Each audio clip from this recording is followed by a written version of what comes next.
ఆంధ్రప్రదేశ్ ఆదివాసీ JAC ఉద్యోగ నియామకాల చట్టం కోసం ప్రారంభించిన ఈ ఆదివాసీ సత్యాగ్రహ యాత్ర 129వ రోజుకు గూడెం కొత్తవేది మండలం డేరాల గ్రామానికి చేరుకుంది. నిన్ననే రాత్రి కొయ్యూరు అక్కడ యాత్ర పూర్తి చేసుకుని రాత్రి ఇక్కడికి చేరుకోవడం జరిగింది. మరి ఈ సమావేశానికి హాజరైన డేరాల గ్రామ పెద్దలు, మహిళలు, యువతీ యువకులందరికీ కూడా ప్రత్యేకంగా ఉద్యమాభివందనాలు తెలియజేస్తూ,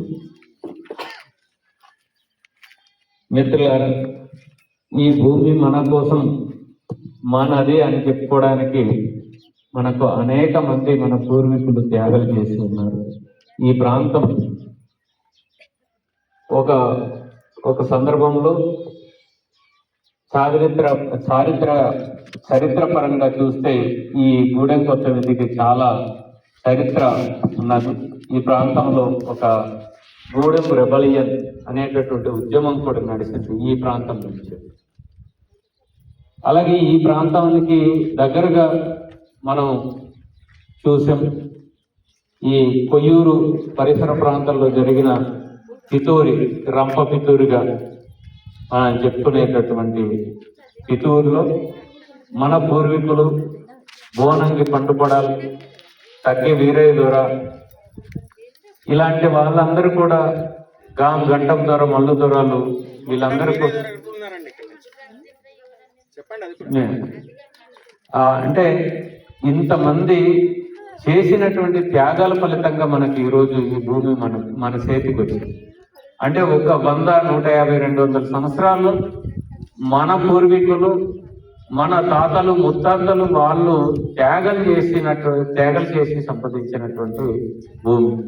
ఇప్పుడు మనం 170 చట్టం అంటాం కదా, ఆ చట్టానికి సంబంధించి అక్కడ లాగరాయి తిరుగుబాటులో కారం తమ్మన్న దొర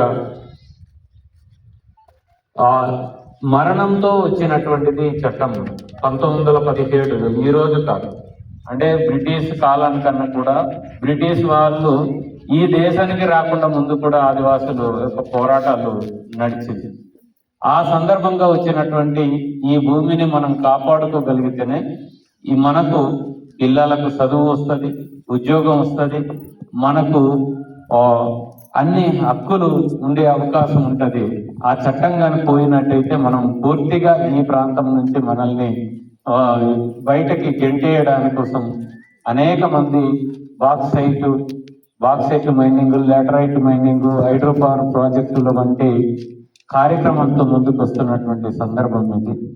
మరి ఈ పర్టికులర్గా మనం మొదలు పెట్టినటువంటి ఉద్యమం ఏంటంటే, పిల్లలకు మనం చదువుకునేటటువంటి పిల్లలకు ఉద్యోగాలు కావాలంటే ఇక్కడ ప్రత్యేకంగా మనకు ప్రత్యేకమైనటువంటి ఈ ప్రాంతానికి ఉన్నటువంటి రిజర్వేషన్లు కానీ, ఈ భూ హక్కులు కానీ మనం కాపాడుకోగలిగితేనే రేపు మన పిల్లలకి కూడా ఉద్యోగాలు కానీ, చదువులు కానీ, బతకడానికి ఈ ప్రాంతంలో మనం బతకడానికి ఆస్కారం ఉంది.